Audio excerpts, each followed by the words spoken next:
আজ মানিকতলা বিধানসভা কেন্দ্রের উপনির্বাচনের ফলাফল ঘোষণা। ভোটের গণনা সকাল থেকেই হতে তৃণমূল কর্মী সমর্থকদের মধ্যে উচ্ছ্বাস ফেটে পড়ছে। সবুজ আবিরে মেকে খেলা ইতিমধ্যেই শুরু হয়ে গিয়েছে।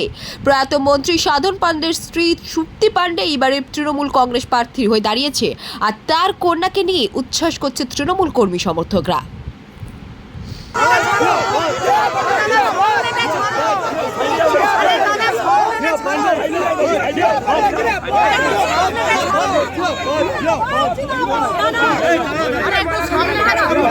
দেখুন, আমরা এইটা একটা ভালো রেজাল্টের জন্য প্রিপেয়ার ছিলাম, কারণ আমার বাবা কোনোবার এই বিধানসভা থেকে হারেননি এবং লোকসভা থেকে এখানে 25,000 ভোটে অলওয়েজ প্লাস থাকে।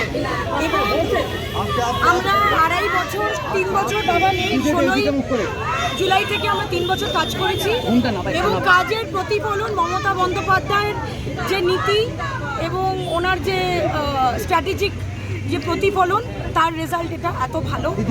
এবং আমি মনে করি যে আমি খুবই খুশি যে মা এত বেশি মার্জিনে, মানে আপনি বলছেন যে একদম এত বেশি বহুমতে জিতছে।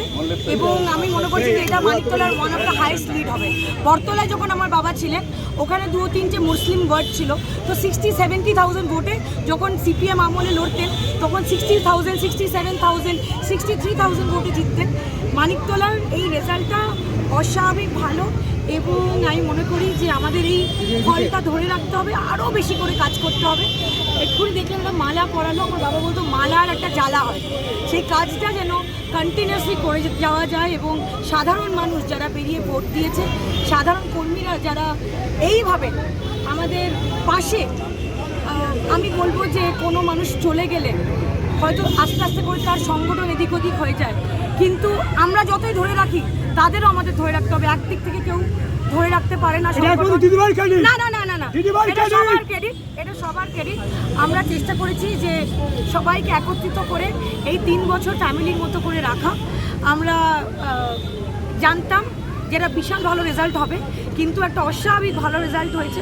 এবং নেতারা আগে যখন মানিকতলা বিধানসভার আমরা যখন অভিষেক বন্দ্যোপাধ্যায়ের ওই নবজোয়ারের উদযাপন করছিলাম, সেখানে অনেক নেতারা এসে বলেছিলেন যে এখানে যদি যেদিনকে উপনির্বাচন হবে 60-70,000 ভোটে যেতে হবে। আমি মনে করি যে এই মার্জিনটা থাক এবং এই মার্জিনটা 2026 অবধি ধরে রাখতে হবে। আরও ভালো করে কাজ করে মানুষের পাশে থেকে মানুষের সব রকম সেবা করে মানুষের মাটিতে মিশে কাজ করতে হবে।